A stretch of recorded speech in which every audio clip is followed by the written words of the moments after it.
우리가 지난주부터 이제 잠언의 말씀을 봤습니다. 우리가 10장 잠언을 보면 전반부, 후반부가 있는데 10장 이후부터는 어떤 스토리가 없어요. 그냥 짧은 병구로만 이렇게 이루어져 있기 때문에 내용이 보면 막 뒤죽박죽 되는 것 같아요. 이 얘기다, 저 얘기했다가 하는 것 같지만 그럴 때 잠언을 잘 보는 요령이 하나 있어요. 그건 뭐냐면 주로 나오는 반복되는 어구들이나 문장들이 있거든요. 그걸 중심으로 잠언을 보면 잠언도 그 하나로 통일돼요. 근데 사실 모든 성경은 누굴 위해서 기록됐느냐? 예수 그리스도를 증거하기 위해서 기록된 책이에요. 모든 성경은 다 그래요. 그래서 예수 그리스도 중심으로 성경을 읽어내야만이 성경이 바로 해석이 되는 거예요. 풀리는 거예요. 그렇지 않으면 그 예수 그리스도를 발견할 수가 없으면 돌 김용욱처럼 되는 거예요. 자기 말만 하는 거예요. 저희 신학교 다닐 때, 신대원 다닐 때 그 성경 해석이 두 가지가 있다고 그러더라고요. 그러니까 자기 의도를 가지고 성경을 보는 거하고 그 성경의 말씀 안으로 들어가는 것이 있는데, 그러니까 자기 의도를 가지는 건 누구나 할 수 있다는 거죠. 그러니까 믿지 않는 사람도 성경을 보면서 자기 의도를 가지고 풀어낼 수 있다는 거예요. 무서운 거잖아요. 그런데 지금 한국 교회는 어떤 식의 설교가 많으냐? 자기 목사가 자기 의도를 갖고 그 본문하고 전혀 상관이 없는데 자기가 하고 싶은 말을 한다는 거죠. 그래서 지금 교회에 일어난 모든 문제가요, 바른 말씀, 하나님 예수 그리스도의 복음이 바르게 전해지지 않아서 나오는 말씀이라는 거예요. 진짜 복음이 전해지면 교회에 사람이 올까요, 안 올까요? 교회에 올 일 없어요. 별로 매력 없습니다. 세상 잘 되게 해준다는, 복 준다는 것이 하나도 없거든요. 성경에 나오는, 신약에 나오는 인물들을 보세요. 어디야 잘 먹고 잘 살았다가 어디 한 구절이라도 있어요? 한 구절도 없어요. 다 고난받고 순교당하고 가난하게 살고 핍박당하고 박해당하고. 여러분 뭐 다 그렇게 살라는 건 아니에요. 근데 하나님이 영이 이끄시는 사람들의 특징들을 보면 그렇게 세상적으로 윤택하게 잘 사는 사람은 없더라, 이거죠. 근데 구약의 인물들은 잘 살았잖아요 라고 하잖아요. 근데 구약은 예수 그리스도가 증거하게 되기 전이에요. 구약의 사람들에게 어떻게 하나님 나라가 풍성한지, 예수 그리스도의 그 풍성함인지 무엇인지를 보여주기 위해서 아브라함을 부자로 됐다든지 이런 식으로 했지, 신약에 넘어오면 부자로 잘 먹고 잘 살았다고 없잖아요. 이해되는 사람 되세요? 그래서 잠언 어제 우리가 지난주에 본 게 의인입니까 였어요. 의인입니까? 여러분 생각나는 구절이 한 구절이라도 있습니까? 없을 거예요. 잊어버리니까 이런 사람도 먹고 사는 거죠. 예, 부모를 기쁘게 하는 자는 어떤 사람이라고요? 지혜로운 아들과 딸이에요. 부모를 근심하게 하는 자는요? 미련한 아들과 미련한 딸이라는 거죠. 그런데 이게 단순히 지혜로운 아들은 부모를 기쁘게 하고 미련한 아들, 딸은 부모를 근심하게 한다 라고 했을 때 그 기준이 뭐가 될까요? 기준이 부모라고 생각되면 안 돼요. 예, 그렇게 되면 상강 오륜 정도의 차원이거든요. 그게 아니라고 했죠. 그 기준이 뭐라고 했어요? 기준은 하나님의 말씀이라고 했어요. 왜? 부모라는 존재는, 이스라엘의 부모는 하나님 말씀을 가르치는 존재이기 때문에 하나님의 말씀을 기쁘게 받아들이는 자가 바로 지혜로운 아들과 딸이요. 하나님의 말씀을 듣기 싫어. 우리 맨날 예배 드리거든요. 드리면 보여요. 딱 보면은 예배가 빨리빨리 끝냈으면 좋겠어. 그러니까 성령도 빠라라락 있고 찬송도 라라라락 하는 애들이 있어요. 예, 그런 애들이 있거든요. 그런 아들과 딸은 어떠라고요? 미련하다고요. 악이라는 거예요, 성경은. 그게 미련이래요. 그게 악이래요. 저도 아무 말도 안 했습니다. 그런데 신명기 말씀을 따르면 이게 지혜로운 의인과 미련한 악인에 대해서 계명을 지키느냐 지키지 못하는 자냐라는 것 알려준다는 거예요. 계명을 지키지 않으면, 하나님 계명 지키지 않으면 하나님은 어떻게 보신다고 했어요? 너는 나를 미워하는 놈이야 라고 보신다는 거예요. 여러분 그 기준에 따르면요, 우리는 계명을 지키는 자예요, 계명을 지키지 않는 자예요. 네, 막내같이 잘 대답해요. 네. 우리는 다 아담 이후로 선악과를 먹고 내가 다 신 됐어요. 하나님처럼 되고 싶단 말이에요. 누구 책망과 간섭 싫어하거든요. 그렇기 때문에 우리는 말씀대로 순종할 수가 없고 말씀대로 살 수가 없는 존재가 돼버린 거예요. 그죠? 하지만 노아처럼 하나님의 은혜를 입으면 그거 노아가 뭐 잘 살았습니까? 윤리 도덕적으로 그렇지 않은 인물이잖아요. 그런데 하나님의 은혜를 입으니까 방주를 준비하더라는 거죠. 구원을 입더라는 거예요. 목이 간질간질하네요. 그래서 오늘날은 예수 그리스도를 바로 믿게 된 자가 바로 하나님의 은혜를 입은 자고, 그런 자들은 말씀을 듣는 자리를 나온다는 거죠. 말씀을 듣는 것이 기쁨이 된다는 거예요. 근데 이것이 기쁨이 안 되고 세상적인 기쁨이 더 좋은 사람들을 위해서 하나님은 뭐를 준비하신다? 인생의 매와 사람의 매와 인생 찍찍을 준비를 하셔서 그로 하여금 돌이키게 하신다. 그게 하나님의 은혜라고 했잖아요. 그죠? 오늘은 의인이니까 두 번째 시간이에요.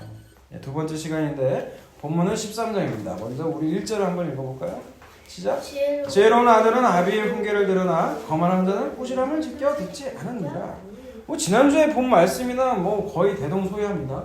그죠? 지혜로운 아들은 부모에게 기쁨이 되지만 미련한 아들은 근심이 된다고 했잖아요. 근데 오늘은 뭐라고 그래요? 지혜로운 아들은 아비의 훈계를 들어요.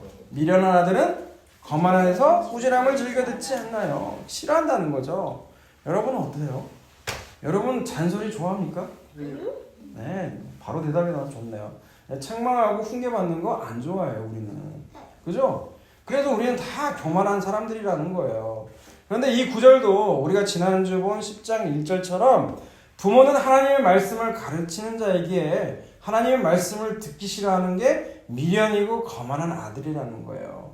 그죠? 그런데 우리는 아담 이후로 다 자기가 신이 되었기 때문에 하나님 말씀 듣기 싫어해요. 우리 안에는요, 책망받는 거 당연히 싫어하게 돼 있다는 거예요. 그래서 하나님은 준비하셨다는 거죠. 그래서 너희 위해 준비했어. 뭘 준비해요? 사람의 매. 사람의 매가 뭐예요? 사람을 통해서 고난받게 해요. 여러분 곁에 보면은 짜증나는 인간들, 스트레스 받게 하는 인간들이 한 명 이상씩은 꼭 있다니까요. 근데 그 사람이 하나님이 여러분을 위해 준비된 도구라는 거예요. 도구. 제 주변에도 가까이 있어요. 그런 사람들이 있다고요. 근데 그 사람들이 뭐라고요? 나를 훈련시키는 도구예요. 네 교만 깨달으라고. 하나님의 책망을 들은 인생되라고. 그래서 그 채찍과 사람의 매를 통해서 하나님이 우리의 마음을 낮춰주실 때, 그때서야 하나님 말씀이 비로소 보여요. 들리기 시작해요. 그래서 고난이 유익이라는 거거든요. 고난이 없으면요, 인간은요, 절대 남의 말 듣지 않습니다. 자기가 제일 잘난 줄 알거든요. 두로와 시돈처럼 내가 신이라고요. 내가 신이라 이렇게 살아간다고요. 그래서 그런 자들을 하나님께서는 낮추게 하신다는 거죠. 그래서 말씀을 듣는 게 기쁨이고 즐거움이라는 걸 알게 하신다는 거예요. 여러분 그런 인생 되시기를 주님의 이름으로 축원합니다. 아멘. 진짜 야무했어요. 네, 2절 봅시다. 사람은 입의 열매로 인하여 복록을 누리거니와 마음이 괴상한 자는 강포를 당하느니라. 먼저 전반부를 보게 되면 사람은 입의 열매로 인해서 복록을 누린대요. 여러분 복록이 무슨 뜻이에요? 좋은 거. 네? 좋은 거? 좋은 거야? 좋은 거죠. 복되고 국어사전의 의미로 보면 복되고 영화로운 삶. 네. 그냥 잘 먹고 잘 산다라는 의미겠죠, 그죠? 그런데 이런 말이 입의 열매로 복록을 누리니까, 그래서 많은 설교 가운데 잠언 2절을 목사님들이 어떻게 대부분 결론을 맺냐면 부정적인 말 하지 말라는 거예요. 늘 긍정적이고 좋은 말들만 하는 거예요. 자녀들에게 축복의 말을 해야 되지 저주의 말 하지 말라는 거예요. 왜? 입술의 열매에 따라서 입을 어떻게 놀리느냐에 따라서 그 인생이 바뀌니까. 여러분 우리 말에는 권세가 있거든요. 그 사람의 말을 우리는 될 수 있으면 축복해주는 말을 하는 게 좋긴 좋아요. 근데 여러분 이게 내가 기분 좋고 내가 좋을 때는 이게 잘 되지만, 여러분 만약 그 자녀가 사람이 화나게 하고 짜증나게 하고 분노하게 하면 여러분 그게 잘 됩니까? 그게 잘 안 되잖아요. 나만 안 되나? 화가 나면 막 부정적인 것도 하고요. 저는 딸한테 막말까지도 쏟더라는 사람이라는 거예요. 저는 그러면 이런 말씀을 보면 한숨밖에 안 나와요. 근데 예수님이요 뭐라고 말씀하셨냐면, 말이라는 건 사람에게 가득 쌓인 것이 나오게 되는 거지 내가 마음 먹은 대로 나오는 게 아니라고 하셨거든요. 마태복음 우리 12장을 한번 볼까요? 그 말씀을 마태복음 12장에서 하셨는데 마태복음 12장을 한번 봅시다. 마태복음 12장 22절을 보세요. 22절. 그때 귀신 들려 눈 멀고 말 못하는 사람을 데리고 왔거늘 예수께서 고쳐주심에 그 말 못하는 사람이 말하며 보게 된지라. 예, 귀신 들린 사람이 있었어요. 근데 그 귀신 들린 사람은 왜 귀신이 들렸는데 그 결과로 눈을 못 보게 되고 말도 못하게 됐다는 거죠. 그런데 예수님께서 고쳐주셨어요. 예, 고쳐주셨단 말이에요. 근데 이 광경을 누가 보게 되냐면 바리새인들이 보게 돼요. 바리새인들이 이 고쳐준 걸 보고 24절에서 어떻게 말을 하냐면 바리새인들이 듣고 이르되 이가라는 건 예수님이죠. 예수님이 귀신의 왕 바울세불의 힘을 입지 않고는 귀신을 쫓아내지 못한다라고 말을 한 거예요. 뭐라고요? 예수님이 하나님의 아들로서 하는 것이 아니고 얘는 마귀로 하는 거예요. 마귀가 마귀를 귀신을 쫓았다 했다는 거예요. 네. 이렇게 말을 하는 이들을 향해서 예수님은 뭐라고 말씀하시냐면 34절에서 37절까지 읽어볼까요? 독사의 자식들아 너희는 악하니 어떻게 선한 말을 할 수 있느냐 이는 마음에 가득한 것을 입으로 말함이라 라고 말씀하세요. 지금 바리새인들을 향해서 바리새인들 니들이 내가 낫게 한 게 그 사람을 귀신 들린 사람을 낫게 한 게 마귀의 힘을 쫓아서 한 것 같으냐? 너희들이 마귀니까 마귀의 눈에는 뭐가 보인다? 마귀가 보인다는 거예요. 너희들이 악한 것이 가득하니까 선한 말을 할 수가 없다라는 거예요. 그러면서 뭐라고 말씀하세요? 내가 너에게 이르노니 사람이 무슨 무익한 말을 하든지 심판날에 이에 대해서 신문을 받으리니 내 말로 의롭다함을 받고 내 말로 정죄함을 받게 될 거다라고 말씀하세요. 여러분 우리는 선한 말, 악한 말이라고 하면 아까 34절에서 봤잖아요. 그죠? 이들이 뭐 선한 말, 악한 말이라고 하는 것이 이쁘고 착한 게 선한 말이고 나쁜 말, 욕설 같은 게 악한 말이다라고 우리는 생각하잖아요. 그죠? 우린 지금까지 선한 말이라는 건 그런 윤리 도덕적인 차원에서 봤단 말이에요. 그래서 잠언 말씀도 2절 말씀도 윤리 도덕적으로 좋은 말, 축복하는 말이 좋은 선한 말이라고 생각했단 말이에요. 그런데 예수님의 말씀에 따르면 예수님이 하시는 모든 일이 좋아 보인다. 토부, 히브리어로. 하나님이 모든 것을 지으시며 보시기에 좋았더라는 토부. 오늘 무슨 말씀이에요? 입에 복록을 누린다고 했잖아요. 그 단어가 토부거든요. 토부. 하나님 보시기에 좋았더라. 그 토부가 똑같이 쓰였다고요. 그래서 하나님 예수께서 하시는 것이 좋아 보이고 그것이 선합니다 라고 할 때 그게 선한 말이라는 거예요. 뭐라고요?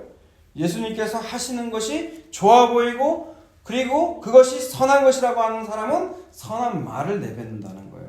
그가 하는 모든 말은 다 선한 말이라는 거예요.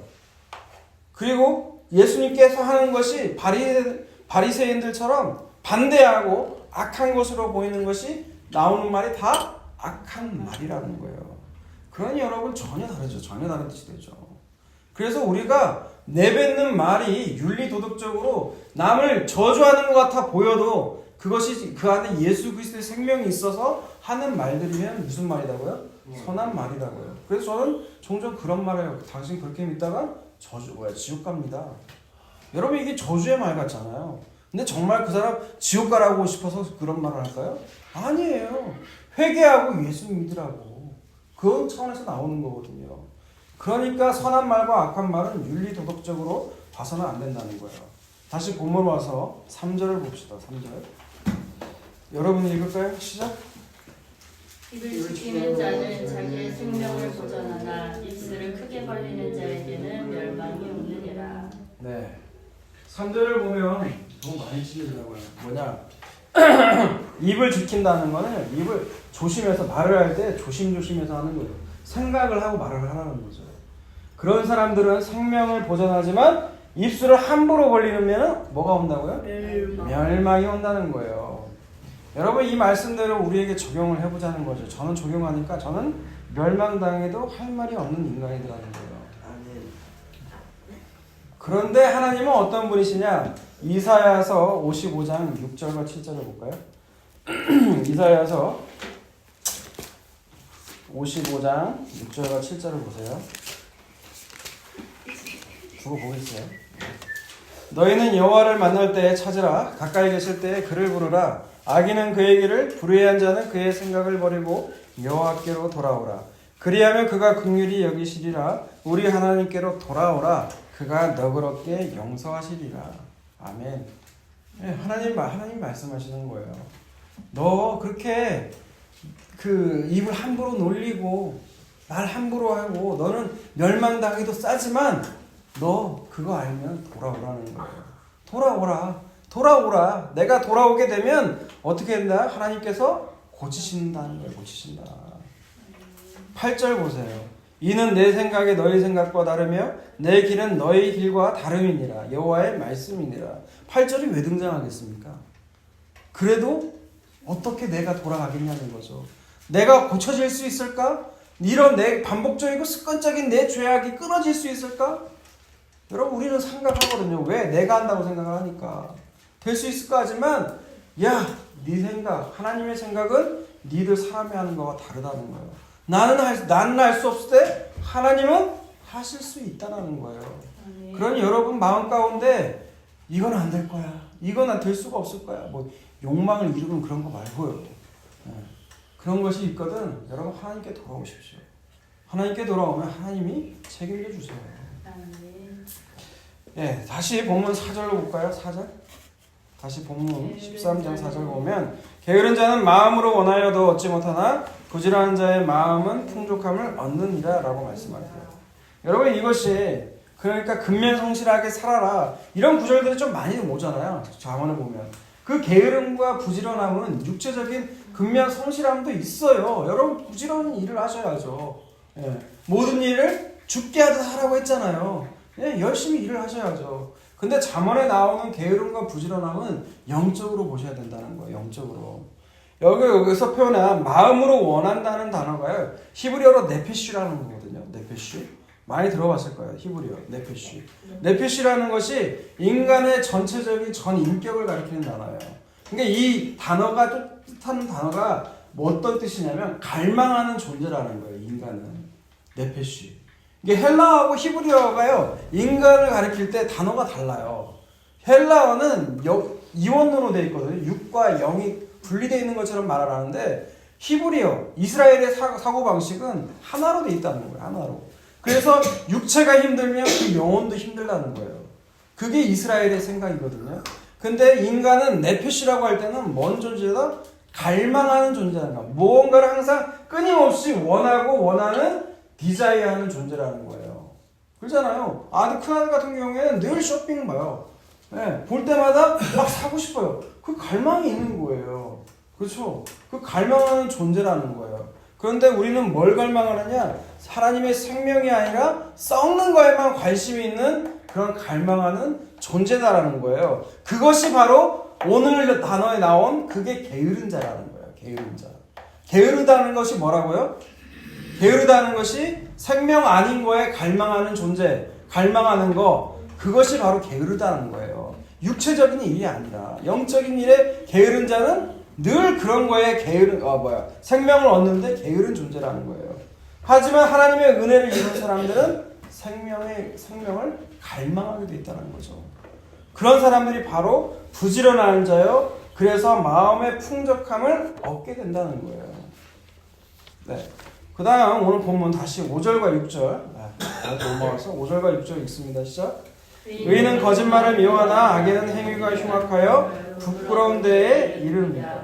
공의는 행실이 정직한 자를 보호하고 악은 죄인을 패망하게 하느니라. 예, 여러분 의인은 거짓말을 미워한대요. 여러분 거짓말의 일상생활에 있는 그 거짓말도 미워하지만 여기서 더 중요한 게 있어요. 이 거짓말을 의인이 미워한다는 건요. 복음이 아닌 거, 다른 복음을 전하게 되면 의인은 미워할 수밖에 없다라는 거예요. 여러분 사도 바울이 갈라디아서 1장과 8절과 9절에서 뭐라고 말해요? 누구든지 천사라도 다른 복음을 전하면 저주받을지어다라고 하는 거죠. 이렇게 다른 복음, 다른 예수를 전하는 것을 미워하는 자가 바로 의인이요. 그것이 바로 공의를 가진 자라는 거예요. 6절에서. 그런데 다른 복음, 다른 예수를 전해도 아무렇지도 않고 오히려 좋아하는 자는 악인이요 거짓말을 좋아하는 자요 거짓의 아비인 마귀에게 속한 자라는 거예요. 그래서 반드시 해망하게 된다라는 거죠. 네, 7절 한번 읽어볼까요? 7절. 스스로 부한 채하여도 아무것도 없는 자가 있고 스스로 가난한 채하여도 재물이 많은 자가 있느니라. 네, 여러분 여기 7절에 보면 각주가 여러분 있어요? 뭐라고 나와 있죠? 각주에? 네, 하게, 부한 채, 뭐뭐한 채라는 해석도 되지만 뭐뭐하게라고 해석이 될 수도 있다라는 거예요. 그래서 해석을 해보면 각주대로 해석해보면 이런 거예요. 어떤 사람이 아무리 자신을 부하게 해도 아무것도 없는 자가 있고 스스로 가난하게 한다 해도 재물이 많은 자가 있다라는 거예요. 여러분 여름 7절도 그렇고 성경 잠언에 있는 말들이 보면요. 그냥 그 육체적인 그 기준보다는 신앙적으로 해석해야 되는 방면들이 참 많거든요. 7절도 마찬가지예요. 세상에 아무리 돈이 많아도요. 여러분 그 안에 예수의 생명이 없으면 아무것도 없는 거예요. 하나님 보실 때. 그죠? 하지만 아무리 가난해도 그 안에 예수 그리스도의 생명이 있으면 뭐예요? 그 사람은 다 가진 거예요. 아멘. 왜? 예수님은 만유시거든요. 만유라는 건 everything이에요. 모든 거예요. 예수님이 있는 자는 모든 걸 가진 자라고요. 네, 여러분 그게 안 믿겨지시죠? 여러분 표정 보니까 그래서 뭐 이런 표정이에요? 여러분 고린도후서 보세요. 고린도후서.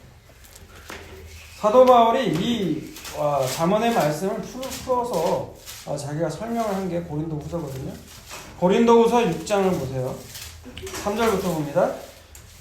우리가 이 직분을 비방을 받지 않게 하려고 무엇이든지 아무에게도 꺼리지 않게 하고 오직 모든 일에 하나님의 일꾼으로 자천하여 많이 견디는 것과 환난과 궁핍과 고난과 매맞음과 갇힘과 난동과 수고로움과 자지 못함과 먹지 못할 가운데서도 여러분 3절에서 5절까지가 세상에서 가난한 자의 모습 아닙니까? 세상에서 가난한 자의 모습이잖아요. 하지만 6절에서 10절 보세요. 깨끗함과 지식과 오래 참음과 자비함과 성령의 감화와 거짓이 없는 사랑과 진리의 말씀과 하나님의 능력으로 의의 무기를 좌우해 가지고 영광과 욕됨으로 그러했으며 악한 이름과 아름다운 이름으로 그러했느니라. 우리는 속이는 자 같으나 참되고 무명한 자 같으나 유명한 자요 죽은 자 같으나 보라 우리가 살아있고 징계를 받는 자 같으나 죽임을 당하지 아니하고 근심하는 자 같으나 항상 기뻐하고 가난한 자 같으나 많은 사람을 부유하게 하고 아무것도 없는 자 같으나 모든 것을 가진 자로다. 아멘. 여러분 이게 그리스도인이라는 거예요. 네. 다른 사람이 볼 때는 저 사람 죽었어. 죽은 자 같아라고 해도 그 사람은 하나님 안에서 살아있는 자로 여겨진다는 거죠. 저렇게 살 바에는 저게 무슨 사도야. 그렇게 욕하고 하지만 예수 그리스도 안에서는 저분은 진짜 사도야라고 인정받는다는 거예요. 여러분 그것이 그리스도인이고 모든 것에 부욕해야 되는 그의 성도라는 이름이라는 거예요. 여러분 다시 본문으로 와서 8절 봅시다. 8절 좀 속도로 내야겠네요. 사람의 재물이 자기의 생명의 속전일 수 있으나 가난한 자는 협박받을 일이 없느니라.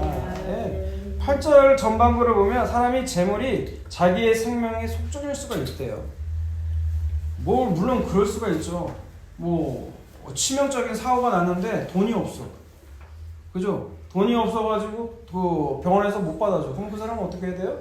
죽잖아요. 하지만 돈이 많으면 그 돈으로 살아날 수가 있죠. 가능성이 있죠. 근데 여러분 그런 말씀일까요? 네? 근데 비교줄 보세요. 비교 구절을 보면 가난한 자는 뭐라고요? 협박받을 일이 없대요. 돈이 없잖아요. 아무것도 없으니까 두려워하고 염려될 일이 없어요. 그에 반해서 부자는요. 염려와 두려움이 많죠. 협박하지 않아도 자기 것을 지켜야 되니까 늘 염려와 두려움 가운데 사는다는 거예요. 아까 전반부에 말한 부자는 뭐라고요? 부자는 뭐라고 했어요? 사람의 재물. 사람의 재물이 자기의 생명의 속정일 수 있다라고 했죠. 근데 진짜 있다 없다? 될 수가 없다. 왜? 시편 49편의 말씀. 그러니까 이 시편 오늘 잠언 8절에 그 사람의 재물 부자라는 개념은요. 후반부에 있는 가난한 자와 비교해 가지고 해석을 돼야 된다는 거예요. 부자는 아무리 돈이와 협박을 하지 않아도 늘 두려움과 염려와 근심 속에 살아갈 수밖에 없다라고 말을 해야 된다고요. 그리고 사람의 재물이 생명의 속전일 수 있다는 것은 문자적으로 그렇게 될 수 있지만 진짜 생명, 진짜 예수 그리스도의 생명을 통해서 살 수 있어요? 없잖아요. 우리가 시편 말씀 지난주에 봤잖아요. 그죠? 재물이 아무리 많은 부자라도 그 재물로 자기 형제를 구원하지 못하면 생명을 속량할 값이 너무 엄청나서 생명을 속할 수가 없다라고 하잖아요. 이게 그렇게 보여야 하는 거죠. 여러분 9절 말씀 보기 전에 우리가 지금까지 13장 1절에서 8절까지의 모습이 지금까지 본 의인의 모습은 어떤 모습이었어요? 1절에서 아비의 훈계를 듣는 사람, 2절에서 입술에 열매가 있는 사람, 3절에서 입술을 지키는 사람, 부지런한 사람, 거짓말을 미워하는 사람, 공의를 일삼는 사람, 가난한 가운데도 부유한 사람, 이런 사람이 의인이라는 거예요. 이런 의인들은 어떻다고요? 9절에서 이런 의인들의 빛은 환하게 빛나고 악인의 등불은 꺼진다고요. 여러분 요한복음에서 예수님이 말씀하실 때 그런 말씀하시잖아요. 도둑이 오는 것은 도둑질하고 죽이고 멸망시키려고 온 거지만 예수님이 온 것은 양으로 하여금 생명을 얻게 하고 더 풍성히 얻게 하려고 오셨다고 하잖아요. 이런 말씀과도 일맥상통한다고 할 수 있죠. 이 의인들의 빛은 갈수록 더 환하게 된다는 거예요. 그런데 악인은 생명이 없기 때문에 등불은 꺼지게 된다는 거죠. 10절을 읽습니다. 교만에서는 다툼만 늘어날 뿐이라. 권면을 듣는 자가 지혜가 있느니라. 여러분 교만한 사람은요 자기가 최고라고 생각해요. 그렇기 때문에 듣질 않아요. 내가 늘 옳기 때문에. 난 제 얘기하는 것 같아요. 교만해가지고 다른 사람 말을 안 들어요. 하지만 겸손한 사람은 어떤 사람이에요? 권면을 듣는 사람이죠. 지혜로운 사람이에요. 그런데 아까 1절에서 말씀드렸다시피 우리는 본성적으로 다른 사람들이 책망하고 권면하면 듣기 싫어해요. 제가 어제 쇼폼인가요? 쇼폼 중에 하나를 봤는데 유퀴즈에서 나온 애가 유재석 씨가 질문을 했더라고요. 잔소리하고 충고의 차이점을 말해보래요. 어린아이거든요. 초등학생인데 뭐라고 대답한 줄 알아요? 잔소리는 듣기 싫고요. 충고는 더 싫어요. 이렇게 대답하더라고요. 여러분 인간이 그래요. 인간이 그런 존재예요. 그게 바로 교만이라는 거죠. 그래서 하나님은 뭘 준비하신다? 사람의 매, 인생 찍찍을 통해서 우리의 교만을 낮추시더라는 거예요. 그게 하나님의 은혜예요. 그러니까 여러분 직장에 돌아가시든 가정에 돌아가시든 늘 사람의 매와 인생 찍찍을 하나님이 준비하고 계세요. 그러니까 여러분 힘들게 하는 존재 있죠? 그 사람이 하나님 보내신 사람이에요. 그러니까 너무 미워하지 마세요. 우리는 그 훈련만 받으면 돼요. 우리 교회 표 얘기했잖아요. 뭐라고 했어요? 너나 잘하지. 너랑 무슨 상관이냐? 너는 나를 따르라. 여러분 거기에만 집중하자는 거예요. 그 표현은 너나 잘하세요보다 거기에 더 있는 거예요. 나는 하나님께서 맡겨주신 나에게 맡겨준 훈련에만 나는 그것만 가면 돼요. 다른 사람이 어쩌든지 상관이 없이. 여러분 그렇게 되면요 객관화가 되기 때문에 다른 사람 미워하지 않아요. 진짜 그 객관화가 되면요 자기를 객관화시키게 되면 멀찍이 떨어져서 내 자신의 상황을 객관적으로 바라보게 되면요 다른 사람 미워할 일이 별로 없어요. 진짜 그래요. 경험해 보시면 알아요. 11절과 12절 읽습니다. 망령되이 얻은 재물은 줄어가고 손으로 모은 것은 늘어가니라. 소망이 더디 이루어지면 그것이 마음을 상하게 하거니와 소원이 이루어지는 것은 곧 생명나무라. 여러분 11절에 보면 망령되이 얻은 재물이라고 되어 있잖아요. 이거를 새 번역은 이렇게 번역을 했어요. 쉽게 얻은 재산은 줄어드나 손수 모은 재산은 늘어간다. 그리고 12절은 소망이 이루어지지 않으면 마음이 병들지만 소원이 이루어지면 생명나무를 얻는다라고 해요. 여러분 문자적으로 봐도 괜찮아요. 유익해요. 근데 여기서 그런 얘기 하려고 한 걸까요? 손수 힘들게 얻었으니까 내 피땀 노력이 들어가 있잖아요. 그럼 낭비할 수가 없어요. 그죠? 그럼 늘어가겠죠. 그런 것 없이 쉽게 얻은 것은 아무 생각 없이 낭비할 길에 줄어들겠죠. 그런데 여러분 11절의 말씀은요 12절과 연결해야 돼요. 왜 갑자기 소망 얘기를 할까요? 그렇지 않아요? 왜 갑자기 재산 얘기하다가 왜 소망 얘기가 나올까요? 그건 이런 거예요. 우리의 소망이, 너는 네 소망이 진짜 뭐냐는 거죠. 재물이냐 아니면 생명나무냐라는 거예요. 그러니까 11절이 궁극적으로 말하자고 하는 건 쉽게 돈 벌 생각하지 말고 근면성실하게 살아라가 아니고, 물론 근면성실하게 살아야죠. 근데 더 중요한 거는 너의 소망이 뭐냐는 거예요. 재물같이 썩어질 소망이냐 아니면 생명나무냐 생명이냐라는 거예요. 그래서 궁극적으로 잠언의 기자가 말하고자 하는 건 뭘까요? 재물에 소망 두지 말라는 거죠. 땅에 눌러붙어서 오래오래 살 것처럼 너희의 생명을 속전할 수도 없는 그 재물 말고 예수 그리스도, 참 지혜이신 예수 그리스도, 그 예수 그리스도의 그 생명, 그거를 귀히 여기고 의지하며 살아가는 거예요. 여러분, 그것이 그리스도인이요 성도요 의인이라는 거예요. 이런 삶을 살아내시는 저와 여러분 다 되시기를 주님의 이름으로 축원합니다.